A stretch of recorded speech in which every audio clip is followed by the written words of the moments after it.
Hello, my name is Kevin Johnson. Welcome. We are so glad to have you with us today. I'm the community manager for StarCraft 2 here at Blizzard Entertainment. You might also know me as Cloacken from the StarCraft forums.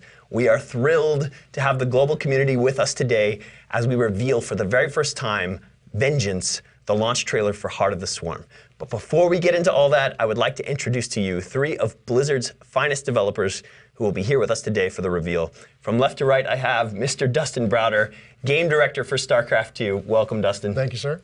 On Dustin's left, we have the great Chris Metzen, Senior Vice President of Franchise and Story Development. Welcome, Chris. And on the end there, Mr. Jeff Chamberlain, Visual Effects Supervisor from the Cinematics Department. It's an honor to have you all here today. Thank you. For our audience watching at home, we would like to encourage you to submit questions for this fine group of Blizzard developers. We will be spending some time later in the show taking your questions, getting you answers, whether it's about the trailer or about the work here at Blizzard. So you can do that through Twitter using the hashtag #Vengeance. You'll also want to stick around to the end of the show where we will show you a Heart of the Swarm show match with two exceptional players, EU's Grubby and Infinity 7's Crazy Moving, brought to you by Apollo and Total Biscuit. So let's jump in. Dustin, we are 2 weeks away? Two weeks away from the launch of Heart of the Swarm. Very close. How are you feeling? What is the vibe around the studio?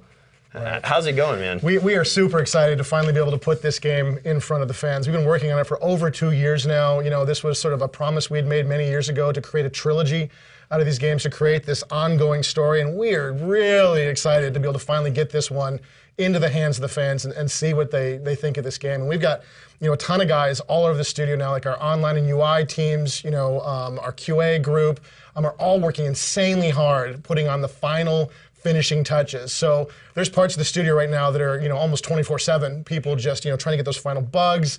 You know, guys like our, you know, David Kim and stuff in our design group are looking at balance issues to see what our early patches might look like. So there's still a lot of work that a lot of people are really doing at this point to really finalize this. But we're all just really excited to finally get this game in the hands of the fans. Man, me too. And I know you guys have been working really hard. This will be an incredible payoff for the last many years of work. So. Chris, it's quite possible there are people who have tuned in today who don't know as much about the backstory for StarCraft. Can you catch us up a little bit on the story, the characters, the themes that we might be seeing in this trailer and in the game? Sure. Well, for those that didn't play Wings of Liberty, which is the first part of our StarCraft 2 trilogy, the story really revolves around this guy, Jim Raynor, who's this revolutionary. He's fighting to bring down, you know, the tyrannical Emperor Arturus Mengsk. And Jim's fallen on hard times because his girlfriend, you know, this really, you know, badass warrior, Sarah Kerrigan, was kind of turned into an evil alien many years before. So he's very heartbroken over that. So the story of Wings of Liberty really showed as he's fighting this revolution, it essentially grinds to a halt as Jim realizes there may be a chance to save, you know, this woman he loves through using this ancient Xel'Naga artifact. He invades, you know, her evil alien planet Achar and effectively zaps her with this thing. And apparently, at the end of Wings of Liberty, Kerrigan is transformed back into her human state, or mostly human state. And really, that hook is really what it just kind of hangs over and creates the starting point for Heart of the Swarm. Is Kerrigan really human? You know, what part of her has survived? What does she think of herself? Is she weighted by the sins of the past? So really, these are the themes that we really get into with Heart of the Swarm. You know, ultimately, you know, can she find peace with herself? Is the alien, you know, genetic code really going to, you know, be a problem for her moving forward? Will she and the cowboy get their white picket fence, you know, when all the bullets have been fired and when all the, you know, the fires of war have gone out? These are really the questions, ultimately, that frame the events of Heart of the Swarm. So very cool. Awesome. I can't wait to see more of the story. So Jeff, Blizzard is known for its trailers, its ability to tell a story, like Chris mentions, in a short, power-packed couple minutes of time. Can you talk to us a little bit about what goes into a trailer like Vengeance coming out of your team? Where does that work begin? What is it like for you? Sure. You know, early on we get with the game team and Chris and some of our story guys on our team, and we'll just jam out ideas for a really long time, trying to figure out what's the best story to tell, right, for the game. And we do that for a while. We develop storyboards and storyboard animatics, and then iterate and iterate until we think we have something that we think is, you know, exactly what we want to tell as far as story goes. And then once we get to that point, we'll go back to the cinematics team and get the rest of them involved. And basically on the team we have, it's basically built like a typical animation studio, right? So we have, animators, modelers, riggers, etc. And each of those groups is made up of, very talented artists, very talented technicians, and very talented production people. And those groups, they take our idea and they work on it and they add their own flair to it, which really augments our original idea. So basically, it's a huge process of a ton of collaboration within that group, but at the end, it ends up being something far greater than we originally expected. Our main goal is to tell the story of the game, and hopefully that we live up to the awesomeness that the game is creating. Sure. Oh, that's very cool. So here with us today, we kind of have that holy trinity of Blizzard development. We have the game studio, the creative development department, and then cinematics, like you said. We heard a little bit about this from you, Jeff, but Chris, Dustin, I'm interested in hearing from you guys about a little bit more about how your teams are collaborating on a project like Heart of the Swarm.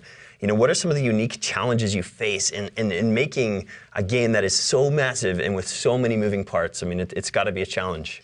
Well, it's insanely complicated, these types of entertainment products. I mean, certainly, when you look at people who make movies, they do a ton of work, but they don't have the engineers always involved. They don't always have the player as part of the factor. We've got, people from so many different disciplines, whether it's sound guys or story guys or, writers and artists and, modelers and animators and production people all coming together, all bringing really just very different talents coming together, people who speak almost different languages, trying to come together in one group and create a single product for us.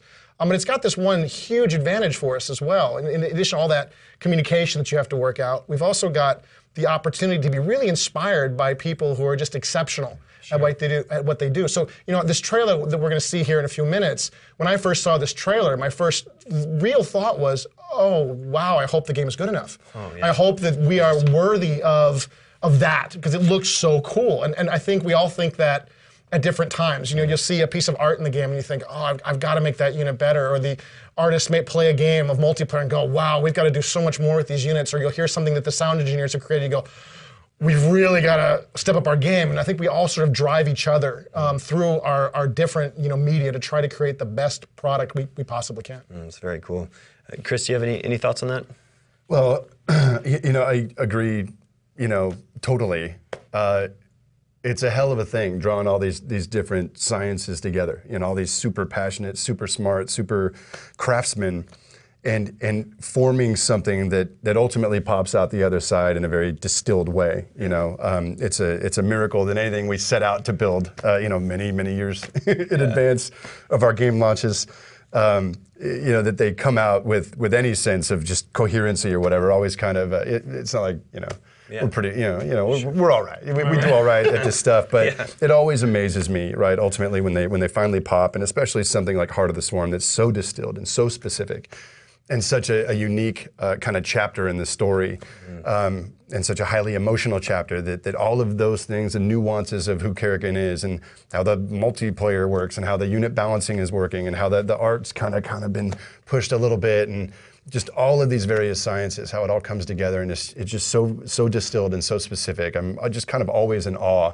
Like, how do we do this? It's crazy. Not uniquely us, but just games in general, because they're it's madness, right? To try and juggle all these things. It's like, it's like trying to conduct 4 orchestras at once, playing almost different music, and have something that is, ultimately very satisfying and just takes you on that journey. So I'm just in awe, cool. of the process. I'm very proud of it. Me too. I used to think, I have a theater background. I used to think that theater was one of the more collaborative, concentrated pieces of art out there, but as I got into game development, I realized, wow, this is even more complicated. Where you're having to build the tools that you're using to build the game, and that's really amazing, like you guys say. Let alone you change your mind about things in mid-flight. We should totally rethink this. Like, that's crazy.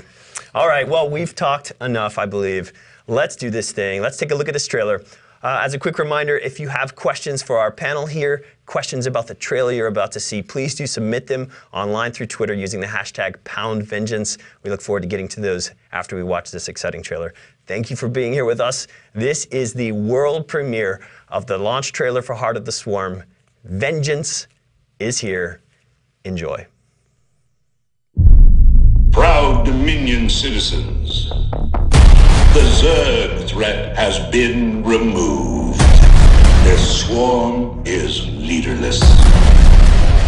We have won. The killing will never stop until Minsk is dead. Forget Minsk. I moved heaven and earth to bring you back, Sarah. There's something dark in me, Jim. Kerrigan, you betrayed us all. No, you're not even human anymore. Stand down! I never gave up on you, Sarah. Don't you give up on us!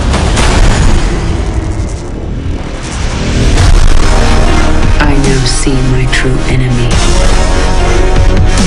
I am the Swarm. Armies will be shattered. Worlds will burn. Vengeance shall be mine. How many innocents have you killed? How many more have to die? What if Raina could see you right now? What have you done? What I had to.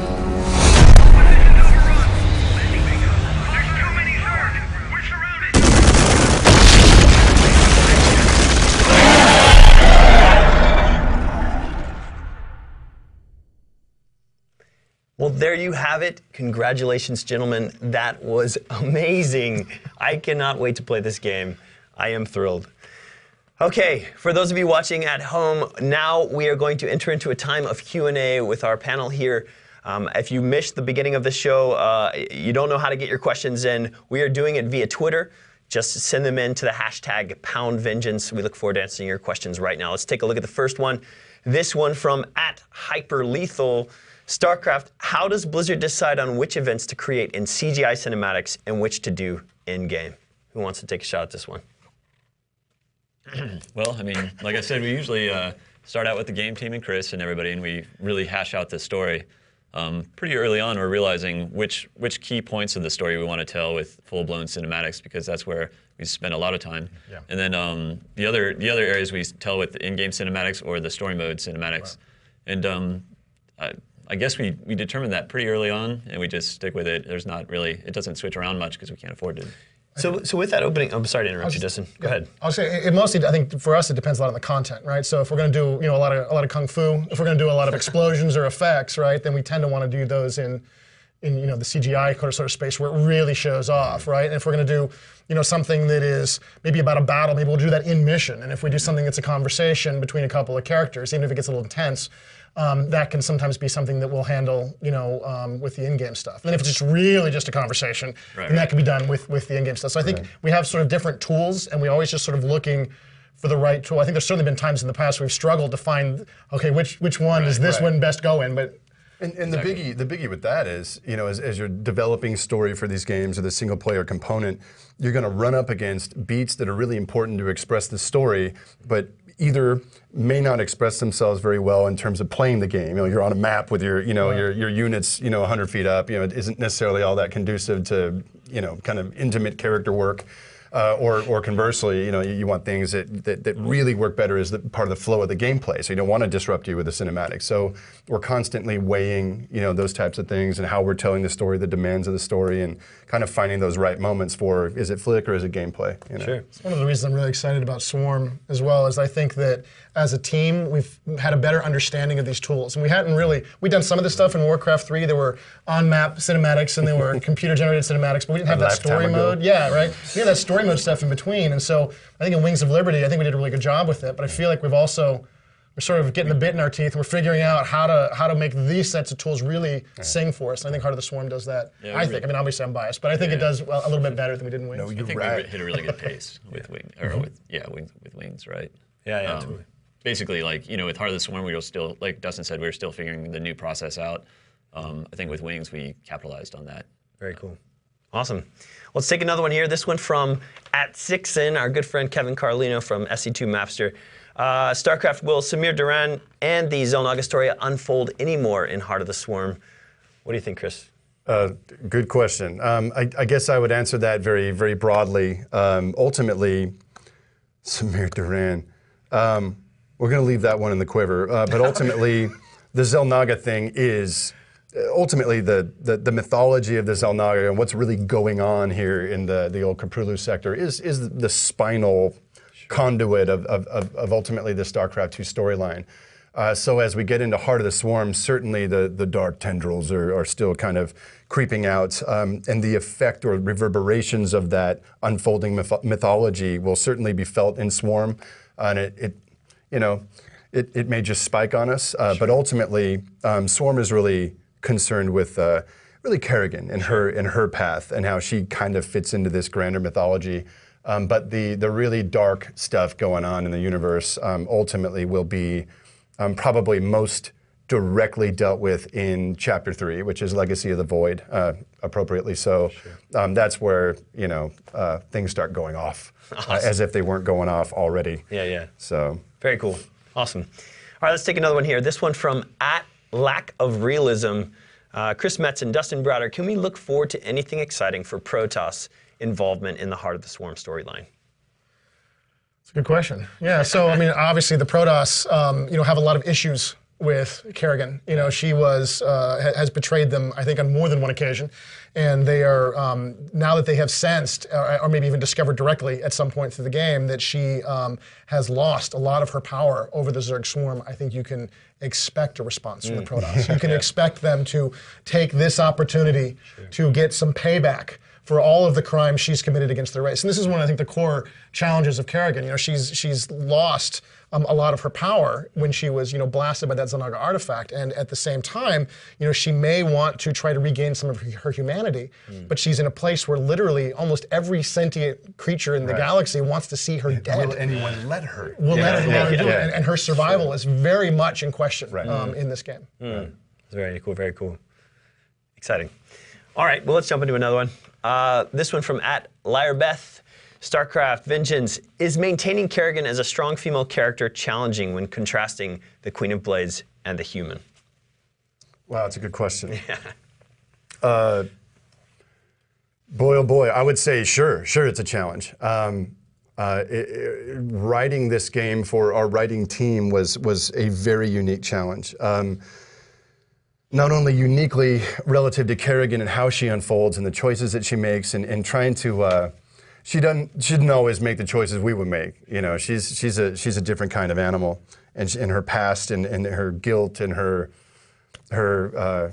righteous anger, perhaps, at her past betrayals, really drives her to down very different paths. And remembering to try and consider what the player or the viewer is kind of feeling, and can we even relate to her if she's, for past atrocities, and what you expect me to think she's a hero now? Sure. So it was a real tricky tightrope act with her, but I think we achieved something really special for us. We haven't tried to do this before. We haven't really had a whole product that's so focused on kind of a single character. Even in Wings of Liberty, sure, it was anchored by Jimmy, but you had interesting other characters. You had Tychus, you had Valerian, other characters that came to the fore, and certainly there's a support pantheon, within Heart of the Swarm. But it's so about this girl. It's so about what makes her tick, and ultimately the decisions she makes. And man, I don't know at this point. I mean, this was the story, and we had to chase the story. We had to be true to the character. We had to be true to kind of what ultimately it was all about. But woo, I don't know, man. I don't know. I'm hoping and praying like every game we ever put out that people just love it and get it, and But man, it was a tightrope act this time. So hopefully all that tension and all that passion bleeds through, in the final analysis. Gotcha. I think in many cases for us, I think it was less challenging. I mean, you tell me if you think I'm wrong about this. I think it was less challenging that, she's a woman or a man. It was more challenging that she's a villain, right? That this totally. She lives in a different world than Jim Raynor. Jim Raynor, there is always a right answer. Right. There is a way to win in almost every scenario for Jim, and there is a way to come out of it clean. There's a way to come out of it having won and done the right thing. And That's not always true for Sarah. She's often got to make a really hard call, and she's going to get her hands dirty either way. Yeah. And it's a choice between wrong and also wrong, and which one does she want to do? And so getting that villain in there, but also making you sympathize with her to make you feel like, I see why she is the way she is, and I'm kind of rooting for the bad guy. I am the bad guy, and to give you that feeling, I think that's what's so difficult. And just that layer that you had brought up earlier about with the Protoss or components of the Zerg swarm that don't necessarily see her as mama anymore. This idea that will she become a monstrous creature of vengeance? Is there any kind of possible redemption for this chick? Is there any kind of happiness waiting down the road for this girl? And will the universe even let her get it? Yeah. Right? That's the question. And ultimately, even more interesting, can she even accept it if she got it? You know what I mean? Like just how will she actualize? What will she determine for herself? And that's really where I think if there's a soul cutting through this thing, that's what it is. It's the crux of this woman, and ultimately what she will become. Cool. Let's take one more. At How Are You? Very good name. Will there ever be a StarCraft movie? We get this one a lot. Anyone have thoughts? We get asked that every time we put out a trailer. Yeah. And obviously, our passion is storytelling with animation, and we'd like to do that in any format we can. So if we ever get the opportunity to do more than a trailer, then that'd be awesome. At the same time, we love doing the game trailers, so we're happy either way. If we could tell more story, more content, and give more breadth to these characters and stuff like that, that'd be an awesome situation as well. Yeah. All right, that was a quick answer. Let's take one more. I really like this question.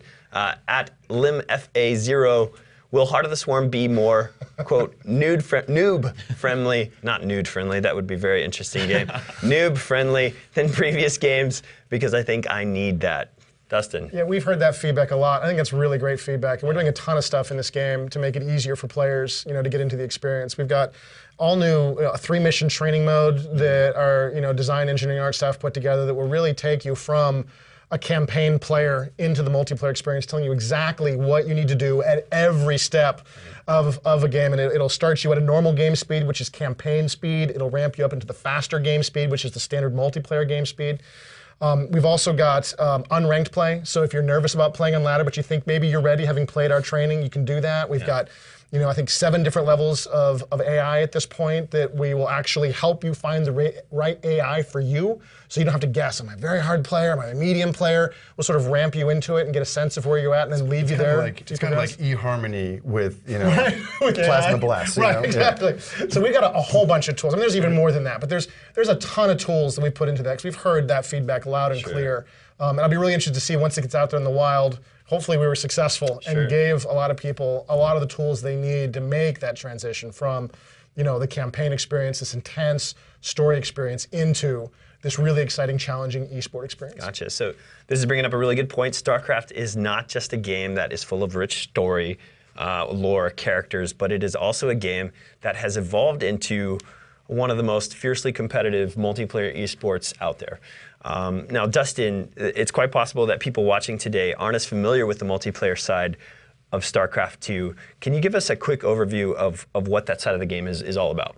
So we've had this amazing experience with the StarCraft game in general, from StarCraft and StarCraft Brood War, from the late 90s, where our community really created this amazing esport experience around this game. And we try to make the game where we've got these 3 very distinct races, and each one plays very differently from the others. And then we've got all these different maps and all of the different mechanics on these maps to try to make the game as different as possible. So when you sit down to play, you don't really know what you're going to get. You have to think a little bit creatively. You might know a build order. You might have some ideas about things you can do, but you're going to have to think on your feet, and you're going to have to be creative while you do it. And this creates this really intense intellectual exercise, all in real time. So it's like playing speed chess, right? But just even faster, right? And so it creates this very intense experience that has a lot of variability in it, a lot of uncertainty, which allows for the players to be extremely creative, it's so much fun. It's why you can keep playing for years and years and years, because you never know exactly what you're going to see in that next game. And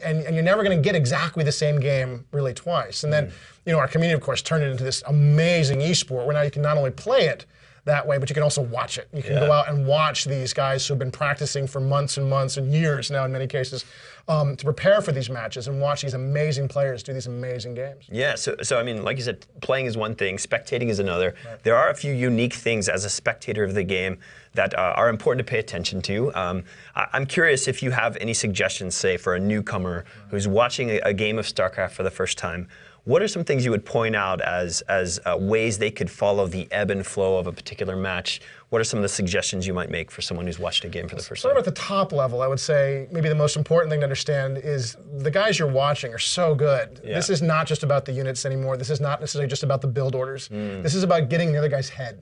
This is about figuring out what he's going to do before he even knows he's going to do it, and anticipating his next move. When you see guys that are really closely matched, you'll see that. They're not even really playing the game anymore, they're playing each other. And that's what makes it so much fun to watch, right? Because it's this intellectual competition at its highest level. And we've, of course, been very, very lucky, with our community. And we have these amazing shoutcasters, these sort of sports commentators at this point, whose job it is to explain the game to the people who are watching, to point out the drama, to point out why a battle is extremely important and why a battle maybe is irrelevant in the greater scheme of things. And so I would really, find some casters that click with you, find some guys that, make sense to you, and watch them. And those guys will absolutely, explain the game to you. I've shown the game to my wife, I've shown the game to my kids, and they all get it very immediately. If you get some great casters, they will absolutely take you on a journey. They will show you how this game is played, and they will explain to you what's going on in this match that makes it so intense and so exciting right now. That's very true. Very true. Now, speaking of spectating, Jeff, I hear rumor that the cinematics department actually has a standing barcraft. Yeah, it's true. Why haven't I been invited to this? What's going on here? That's a good question. You're invited to the next one. Okay, for good. Sure. Actually, you all are. But basically, yeah, some of the guys in our effects team decided to take some of the empty space in their department and make a full working bar with broadcast. Right on. And so every once in a while on a Friday, we'll stop working a little bit early and crack open a few of our favorite beverages and watch the latest broadcast. And nice. That's fun. Awesome. Yeah. I look forward to joining you. Cool. Okay, so we've talked enough. Let's actually take this over to Sean Apollo Clark and John Total Biscuit Bane for a really great show match. Heart of the Swarm units, Protoss versus Zerg. It's going to be a very exciting match between Grubby and Crazy Moving. Before I let you go, though, a couple quick things. If you'd like to connect with us, StarCraft 2 in the social space, there are a couple ways you can do that. The keyword is StarCraft. You can find us at Twitter, @StarCraft, Facebook at facebook.com/StarCraft, or on YouTube, youtube.com/StarCraft. We look forward to engaging with you there. Also, it is very important for you to check out all that is happening around our global launch event. You can find all the details at starcraft2.com/swarmlaunch. This is going to be an all-day streamed event that you will not want to miss. We start in Australia, we go to Korea, then Versailles, France, concluding here in Irvine, California, all for a StarCraft 2 extravaganza that you'll not want to miss. If you can't be there in person, you'll definitely want to tune in on the live stream. So definitely check it out. Thank you guys for being here. This has been awesome. Thanks. Thank you for joining us. This is Blizzard. My name is Cloacken. I'm Kevin Johnson. We can't wait to get the game in your hands on March 12th. Thank you for joining us. We'll see you next time. Thank you very much, guys. And as promised, we have for you a show match right here between two absolutely fantastic players. This guy should be known to all of you. He is in the red trunks. He is playing Protoss to the northeast of this, the Daybreak. It is Grubby versus his opponent, an up-and-comer, and a great one at that. Hailing from Team Infinity 7 in the blue trunks playing Zerg to the southwest, it's Crazy Moving. That's right, Crazy Moving, didn't have the most successful year in Wings of Liberty. He had a decent mid-level, but within Heart of the Swarm right now, he's like top 50 Grandmasters. He's one of the highest ranked Zerg players, which is why he's obviously, had this chance to play against Grubby. And I'm expecting a great game for both of these guys.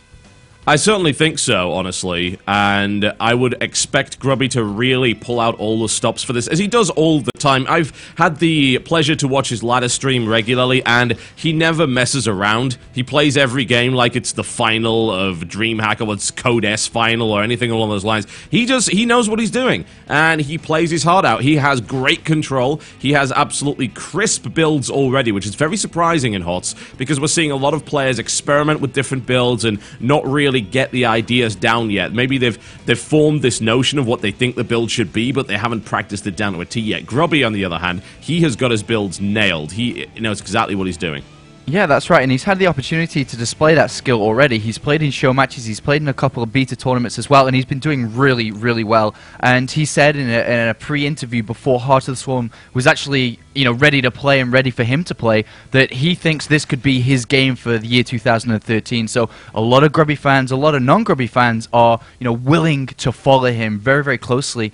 And, well, that's what we're doing here in this game. Yep, I'm following him closely here to watch him put down his Nexus after the pylon there. That means that he will... I don't know, I mean, there's times when the Protoss players have actually put down gateways instead of forges, especially in Heart of the Swarm. It's going to be a forge this time around, but it's not unknown to see a gateway go down instead. So he'll be able to put that cannon down, and he'll be able to start setting up his defense. We did see a 14 spawning pool there from Crazy Moving. He did only produce 4 lings out of it, so he's not going to get hyper-aggressive. He's not delaying the queen or anything along those lines, and he'll tickle the front just to make sure that Grubby is kept honest, that he's got to actually wall off. Yeah, that's right, and Grubby just opening up with a very normal Wings of Liberty build. If you watch Wings of Liberty tournaments, you're going to know this build. So it's just Nexus, Forge, Gateway, Cannon straight behind that. A very normal opening, and as you said, there's only 4 lings out. He's not looking to super pressure really. He'll scout, just as you said, keep Grubby honest, and behind it just look to take his 3rd base eventually here, because as Protoss takes a 2nd, you're taking a 3rd. Indeed, and you'll notice the Crazy Moving actually has his lings on an attack move path, whereby they're just checking to make sure there's no probes, there's no sneaky pylons around the place that could interfere with this 3rd base. The probe scout actually comes in at just the right time and confirms, yes, the hatchery came down at the time that I expected. And that, as they say, was that. Grubby forced to build a 2nd gateway and then cancel to make sure those lings couldn't get in there. But again, not really too big a deal. There were only 3 lings. He would have maybe got 1 through. He would have gotten that scouting information that Grubby didn't want him to get, so it makes sense to do that. And we're probably going to enter, at least for the next couple of minutes, a pretty passive Protoss versus Zerg. But what do you expect to come out from Grubby into the mid-game here?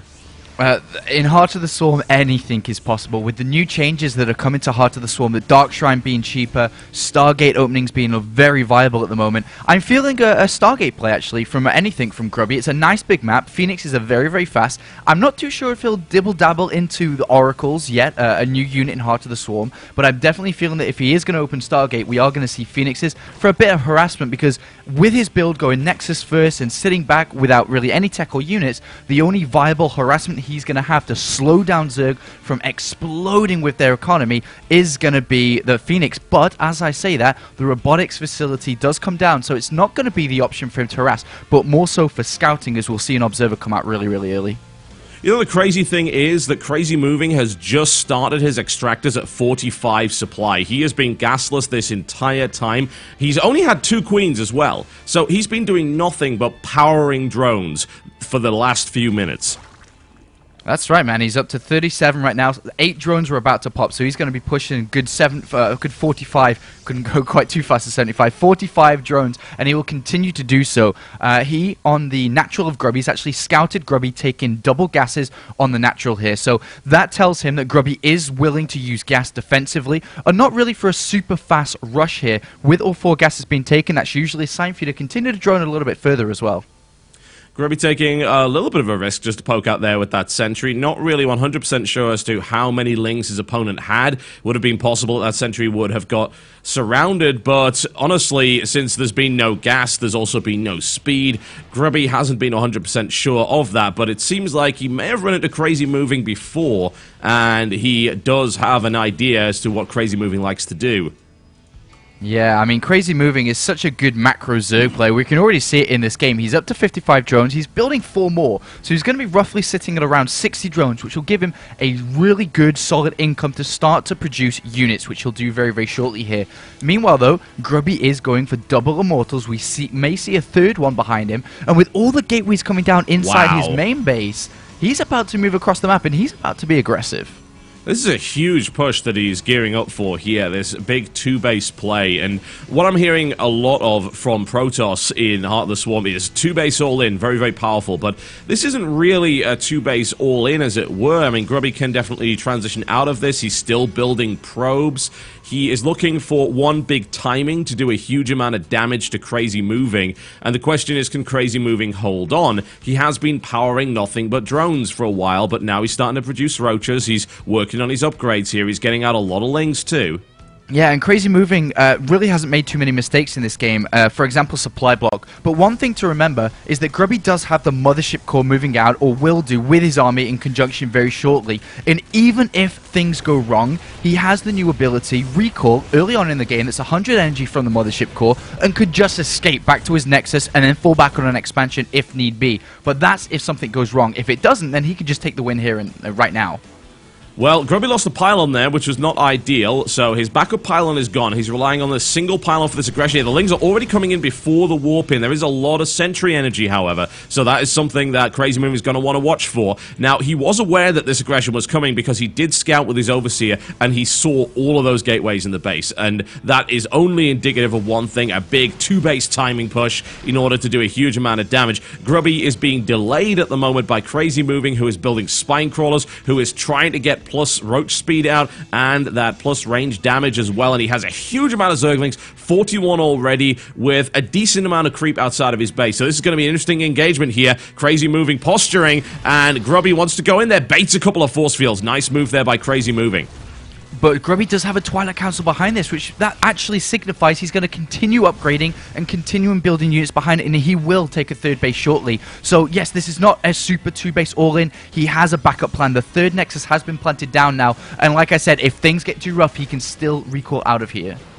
That's absolutely true. He's got the Observer with it as well, which means he's getting a huge amount of creep tumors out there. But the Lings get into the center and do a lot of damage here, way, way more than they should have in this situation. And the recall's going on. Grubby realizes this is absolutely suicidal, and he jumps right back out again.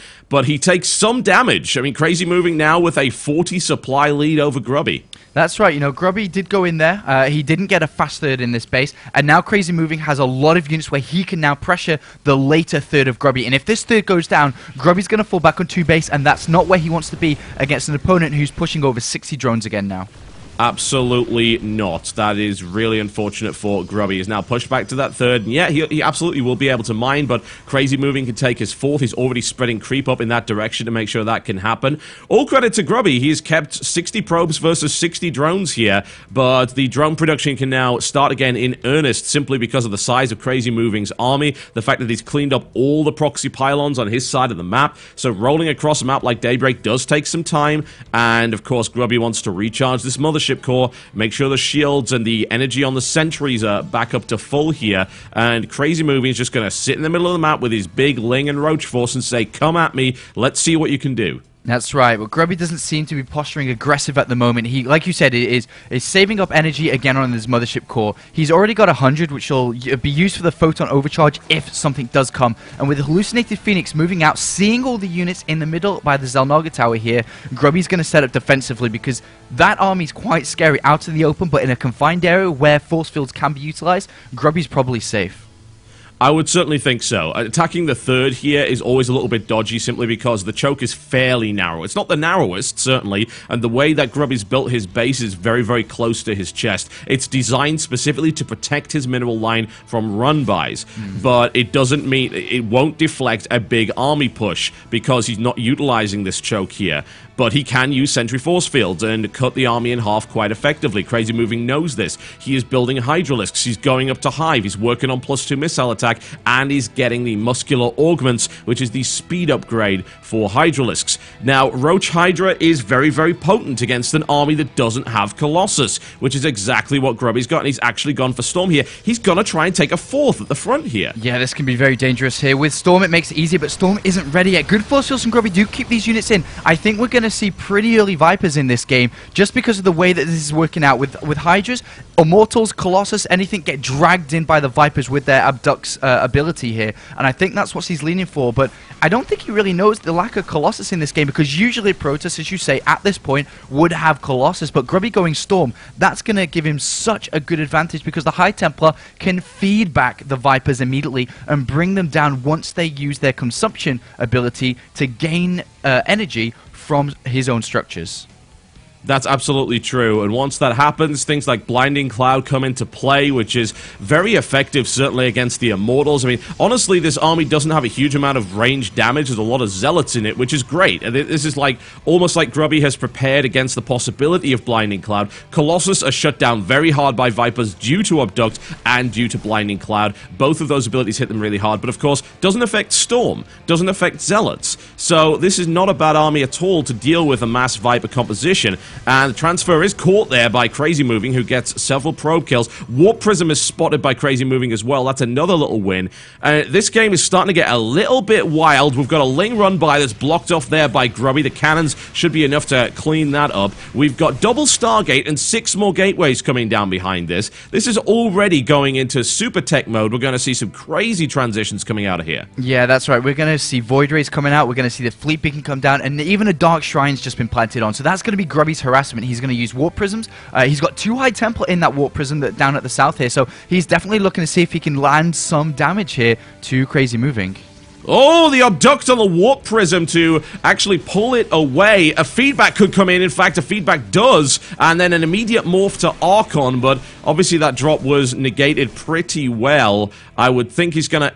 Wow, Crazy Moving's kind of back and forth here, because of course this was just a ruse to allow Grubby's army to get into position here, which is exactly what he's going to do. That Warp Prism's going to go down. Big Storm coming down. Ling's taking huge damage. Third Storm kind of whiffs there. Doesn't really hit what it needs to. In the meantime, it looks like the harassment in Crazy Moving's base has been dealt with. That Archon's been eliminated. And once again, Crazy Moving essentially deflects Grubby's aggression and is now on 5 bases. Yeah, he's on 5 bases, having taken the top left hatchery, but right now he's got a lot of upgrades coming in, so his army's not at the full strength yet. Once these upgrades complete in the production tab, that's when he's going to be at his strongest here, but that's going to take a little bit of time here, and that's going to allow Grubby to get down the Fleet Beacon to continue to harass, with the Dark Shrine now finishing up. DTs, Dark Templar, and Zealots will start to harass the main base, and also to the top left base. That new 5th base is going to be under harassment very shortly once Grubby lets loose.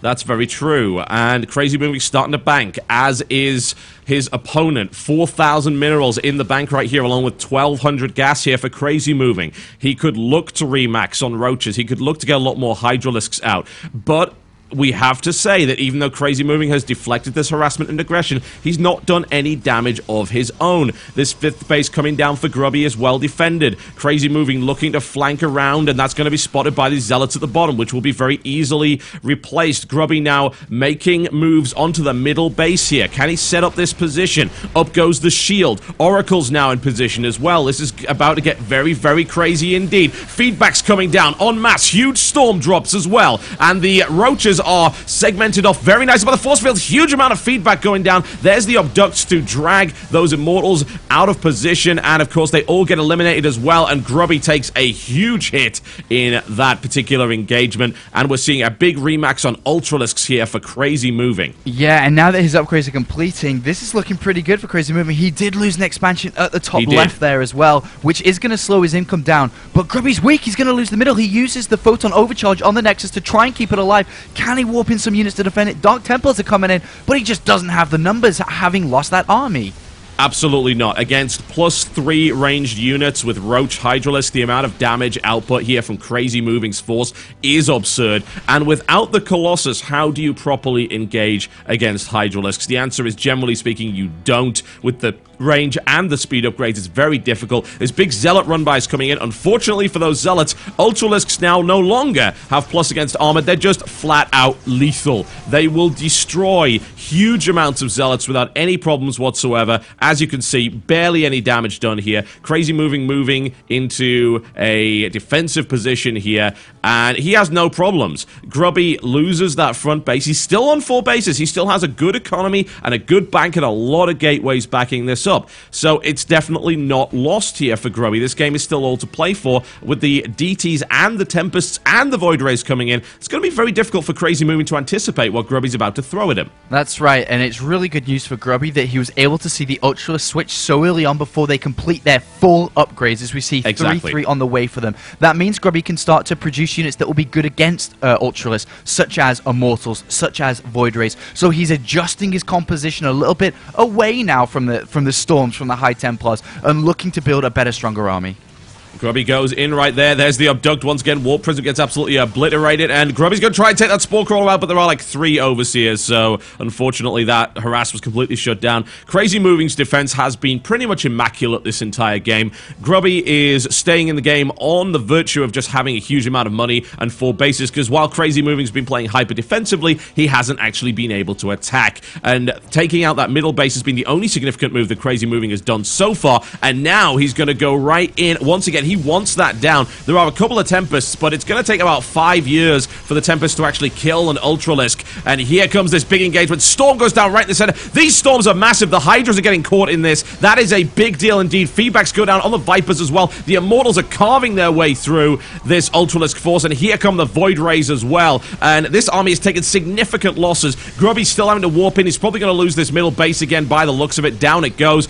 But Crazy Moving took significant losses for the first time this game. Those units are expensive, and Grubby engaged pretty efficiently there. Yeah, I think he run in with about 10 or more Ultras there and came out with just a handful of them. The Void Rays did maximum amounts of damage with their new Prismatic alignment, which does more damage versus armored. It's plus 10 versus armored, including the plus 6 damage it does. So a lot of damage there being outputted. And, well, he just didn't really, do enough damage there. He did kill the base, though, which is quite important. Yeah, I would certainly say so, especially now Crazy Moving is sitting on 5 bases again. He has this base up to the top left, in fact, fully operational. He does need to transfer some drones over there, but things are looking pretty safe for him so far. Nice little move here by Grubby to pick off a single Overlord. Every little helps. Deny that information, deny that supply wherever possible. Grubby's still fine. I mean, he's pretty much mined out his main and his natural, but he's sitting on 2 fully operational mining bases, and his third's about to be back up again. You know what really interests me? Crazy Moving has played this entire game on an extremely low drone count.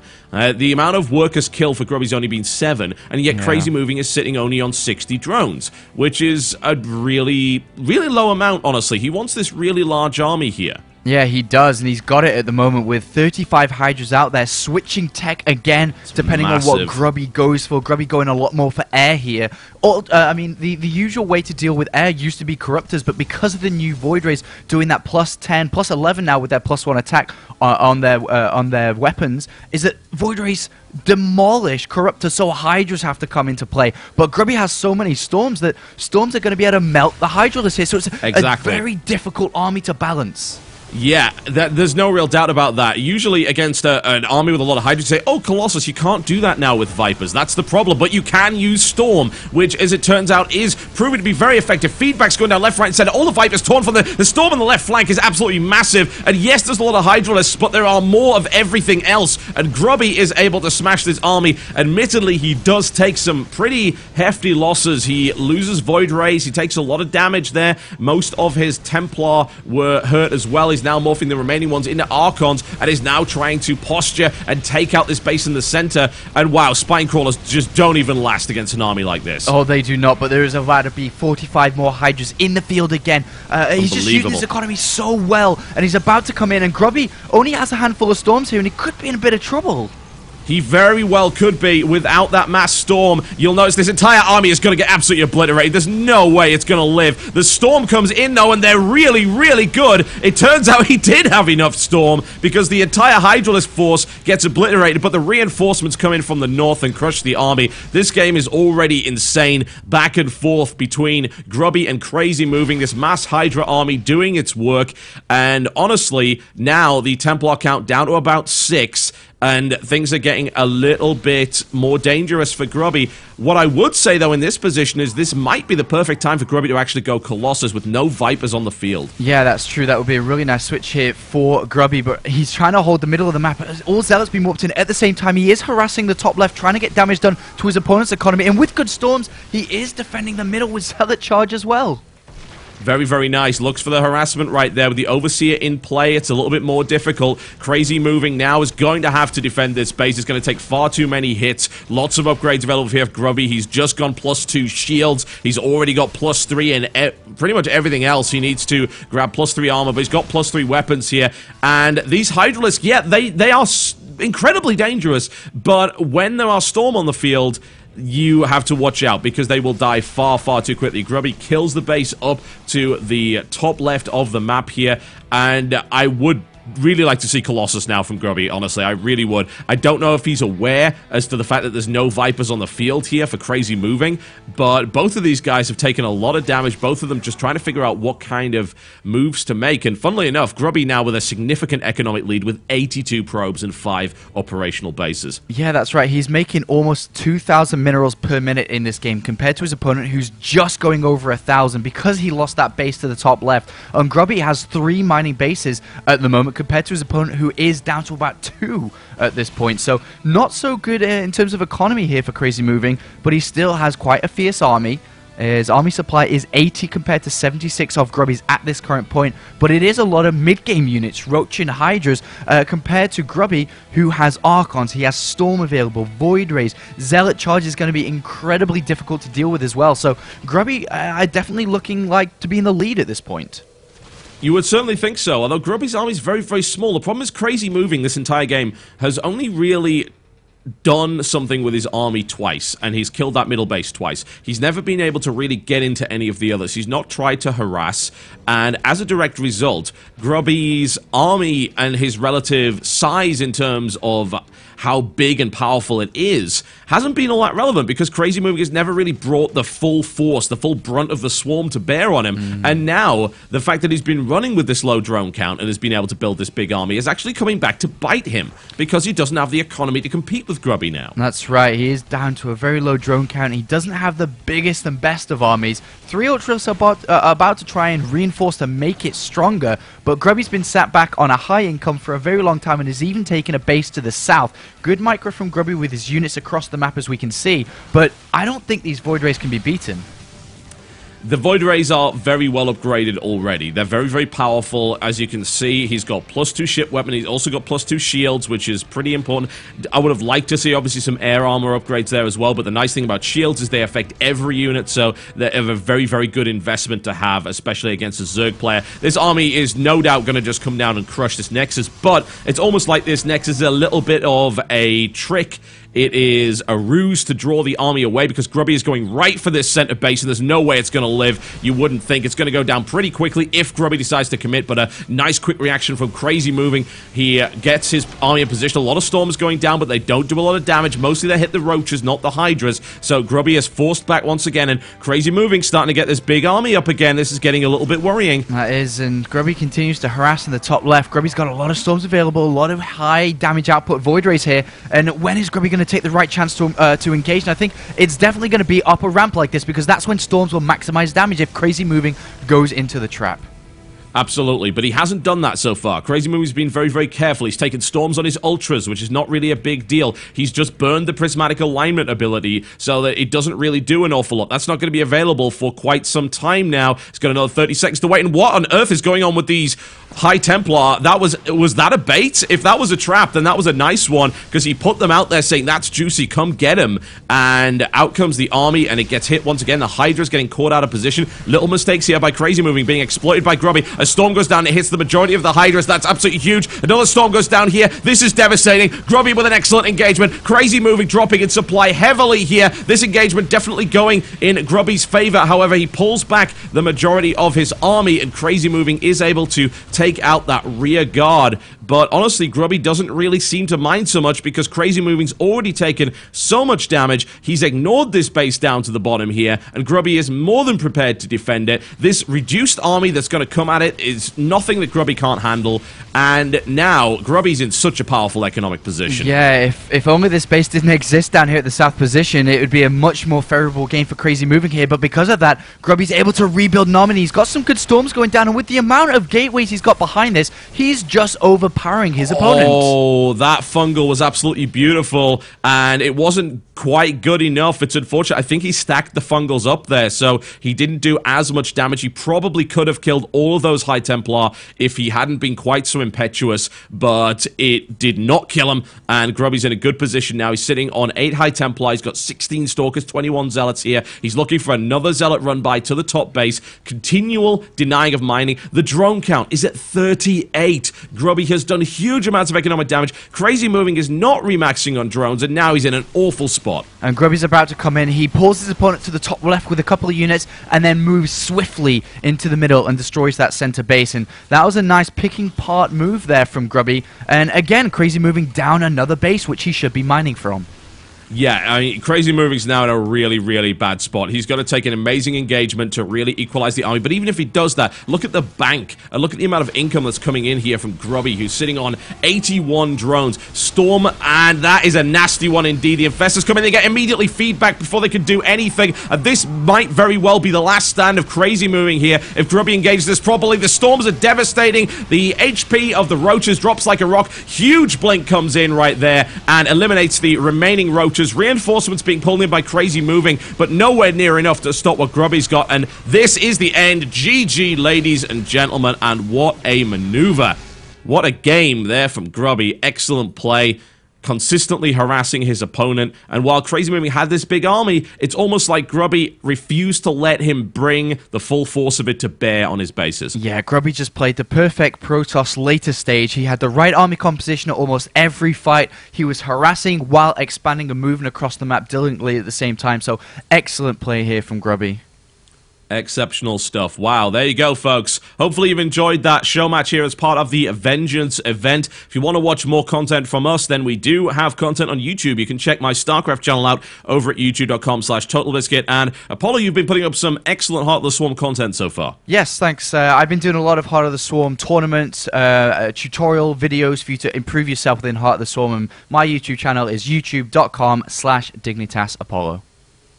All right, there you go, folks. Hopefully you had a lot of fun with that. We certainly did. That was excellent. Keep, of course, an eye out for Heart of the Swarm. That's coming out in March, and hopefully we'll get to see way more battles like that. That was an absolutely fantastic and dynamic Protoss versus Zerg here on a classic map called Daybreak, which, of course, you should all be familiar with. My name has been Total Biscuit. And I'm Apollo. And we will see you next time.